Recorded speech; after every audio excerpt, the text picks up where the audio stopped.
Good afternoon, everyone. I'm here today to brief you on the federal response to Hurricane Helene. But first, I just want to take a moment to acknowledge the lives lost across the region impacted by the hurricane and those survivors whose lives will never be the same. My heart goes out to those who've lost loved ones and those who are worrying about whether their loved ones are still alive. And our administration and our nation is standing with the people impacted by this hurricane. To the disaster survivors across the region, the Biden-Harris administration is committed to supporting you every step of the way as you begin your recovery and you start to heal. For survivors in Florida, North Carolina, and South Carolina, whose governors have requested major disaster declarations, the President approved them immediately over the weekend. And we urge those citizens who are seeking FEMA assistance to sign up for that assistance as quickly as possible. You can do that either by calling 1-800-621-3362, registering on disasterassistance.gov, or by filling out an application on your mobile device through the FEMA app. And that brings me to our response. Under President Biden and Vice President Harris's leadership, we are providing urgent and extensive federal support for the ongoing response and recovery efforts to Hurricane Helene.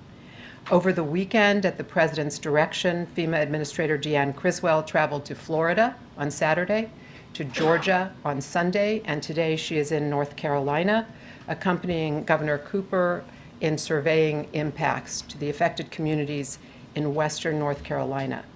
The President has asked Deanne Criswell to remain in Asheville, North Carolina, given how acute the situation is on the ground there, and he will receive an update from her this afternoon and from Governor Cooper, in addition to the press conference that the Administrator and the Governor will hold today. Also, as the President said earlier today, he is committed to traveling to impacted areas later this week, as soon as his presence will not disrupt vital emergency response operations.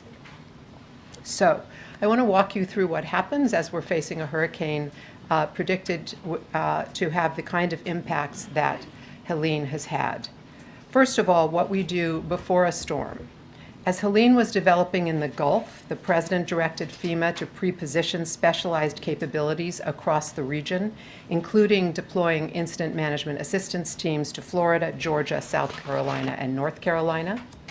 These teams support our state partners in planning, in logistics, and in conducting their emergency response operations.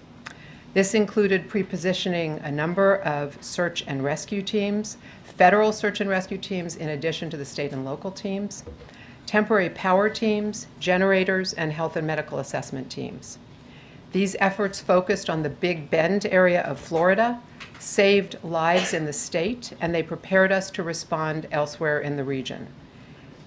Now, if we know anything about storms, and we've learned a lot in our years in service together, it's that Mother Nature has a mind of her own. As good as our technologies are, as good as our National Hurricane Center is, it's just a forecast.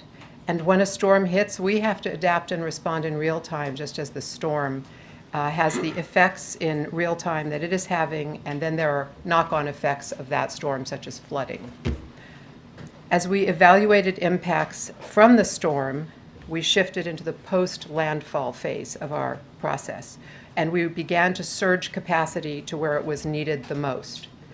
As of today, we have more than 3,500 federal response personnel deployed and supporting response efforts across the region, including more than 1,000 personnel from FEMA. Search and rescue efforts by state, local, and federal partners are ongoing, and nearly 600 additional personnel will arrive in the region in the coming days, increasing the total number of urban search and rescue personnel to over 1,250. And as search and rescue missions in other states wind down, these teams are focusing on the areas of greatest need, including North Carolina, where our federal teams continue to support state and local teams with rescues where the devastation is most acute. Also, at the President's direction, the Department of Defense has activated additional helicopters to aid in search and rescue operations and has provided dozens of high water vehicles to get into areas that it's difficult to access. The National Guard in their state capacity is also supporting these efforts. National Guardsmen and women from 8 additional states are supporting North Carolina under existing emergency mutual assistance compacts known as EMACs, with more than 700 personnel, helicopters, a cargo plane, and rescue vehicles to help with road clearance, provision of commodities, transportation, and search and rescue. This is the best of America. We have National Guard coming in as far as from Connecticut, Ohio, and New York, who are deploying to North Carolina to support their fellow citizens in need. In addition, about 200 medical responders are also stationed in Florida, Alabama, and North Carolina, along with medical equipment and supplies, to ensure the continued healthcare delivery that is required following the landfall of Hurricane Helene.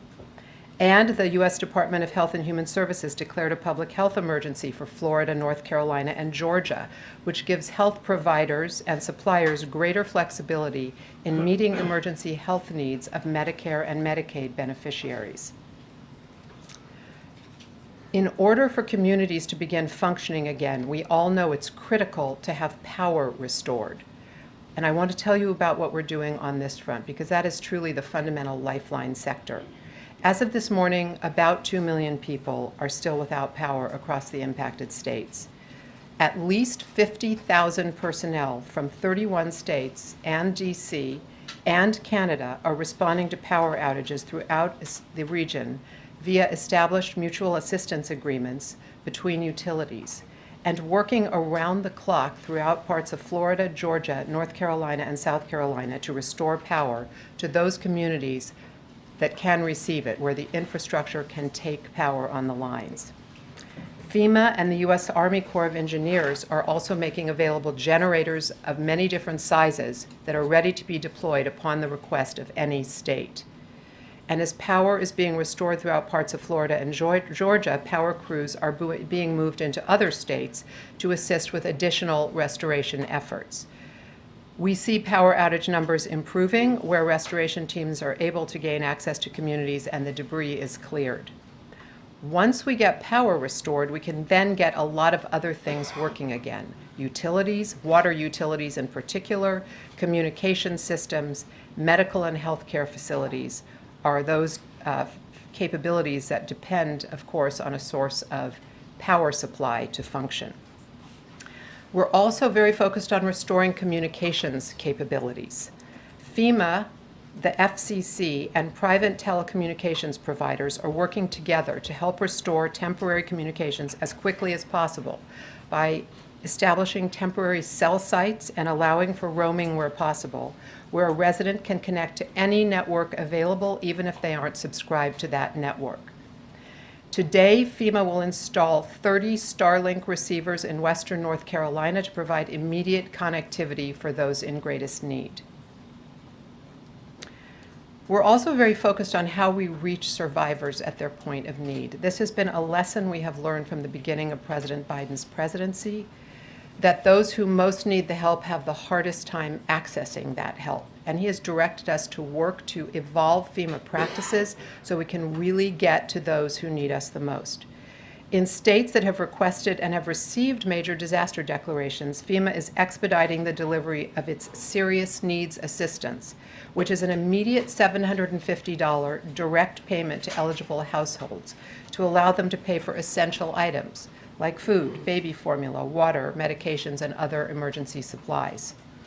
This is not the full extent of FEMA assistance to individuals, but it's the first element of it that becomes immediately available with a major disaster declaration.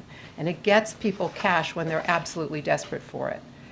In addition, survivors who register for the FEMA Individual Assistance Program will be eligible to receive assistance to help repair their homes, cars, and other personal property in conjunction with their own insurance policies.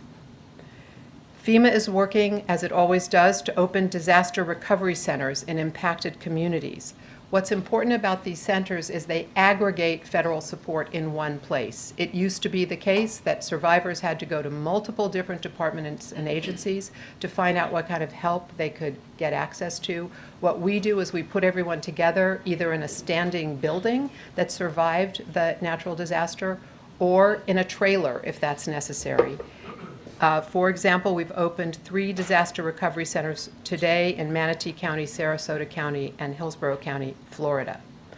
If survivors cannot get to such a facility, and we think that will likely be the place in a place like Asheville and its surrounding areas, we send people door to door. FEMA literally goes knocking with an iPad in hand so they can help people register for the assistance they need, because they may not have power, their cell phone may have run out, and they need someone to help them get registered quickly. In North Carolina, we're focused right now on clearing roads and removing debris, restoring communications and power, and ensuring access to health care and the continued flow of commodities and food, commodities like food and water, to where they're most needed. Today, we've heard they've reopened 220 roads, which will help enable responders and critical commodities to begin moving via ground transportation.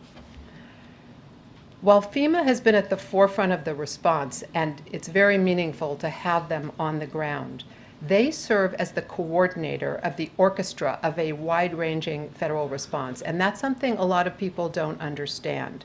What FEMA does is it mission assigns, that's the term of art, quote, mission assigns, roles and responsibilities across our government in the wake of a disaster.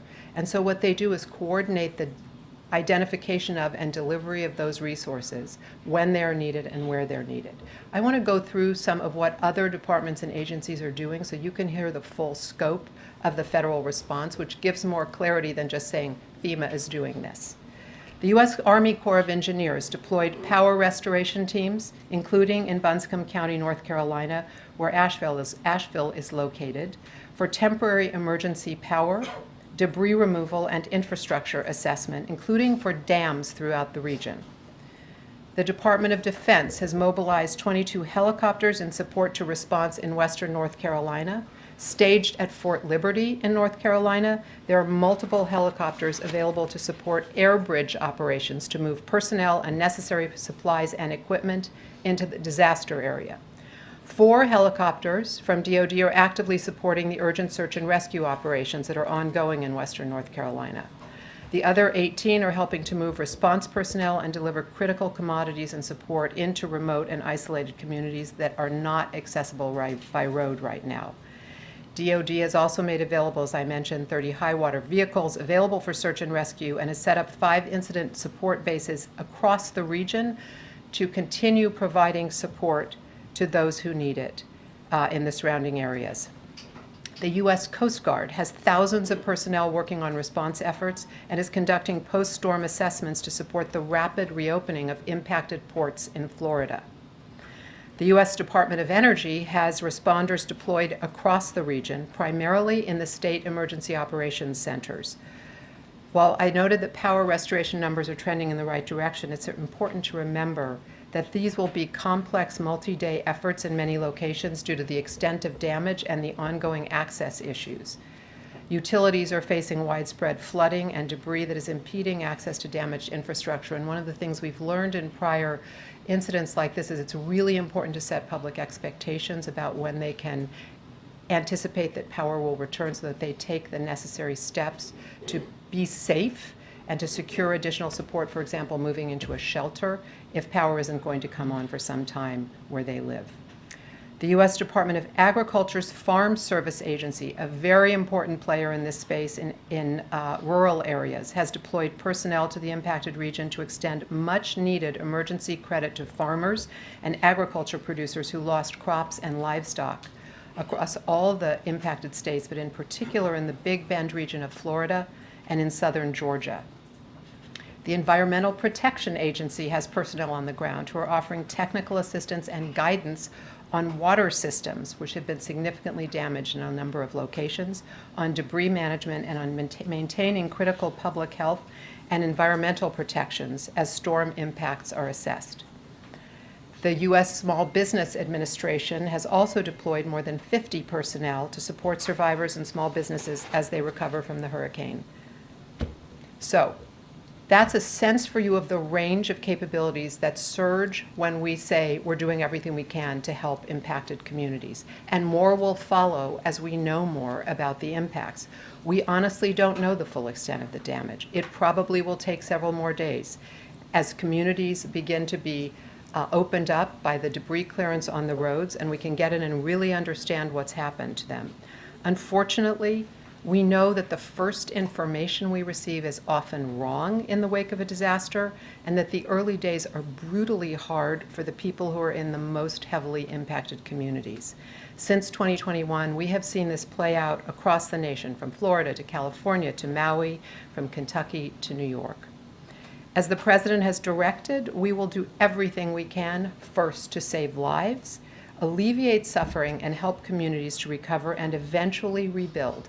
And we will focus especially on survivors who have the hardest time accessing the help we can provide, as I noted, because as Americans, we are all in this together.